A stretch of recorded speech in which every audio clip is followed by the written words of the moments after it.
Bonjour, aujourd'hui je vais vous présenter une preuve sans mots des formules d'addition.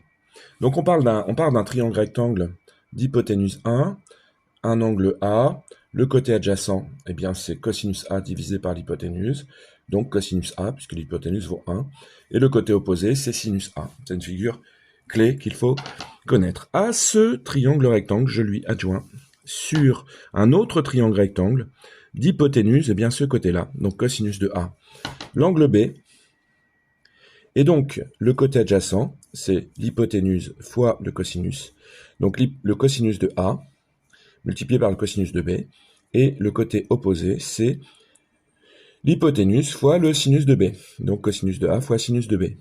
Un autre triangle, rectangle, en prolongeant ici cette droite. On a donc un angle plat, 90 moins B ici, 90. Il reste un angle de B ici.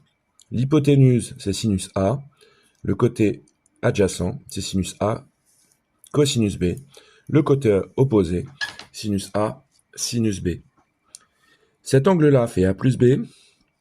Si je trace un angle droit ici, eh bien là, ça sera 90 moins, entre parenthèses, A plus B.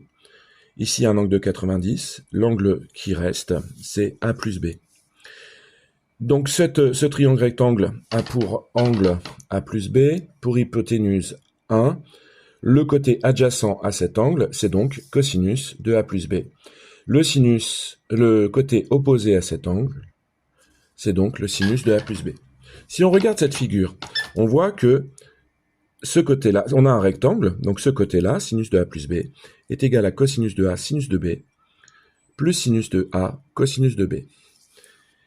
Et cet angle, ce côté-là, pardon, cosinus de A plus B, eh bien c'est ce côté-là, moins ce côté-là. On obtient donc cos A, cos B, moins sin A, sin B. Ma question, est-ce que cette preuve est convaincante? Si oui, pourquoi? Sinon, quelles sont les restrictions? Bon, à vos réponses.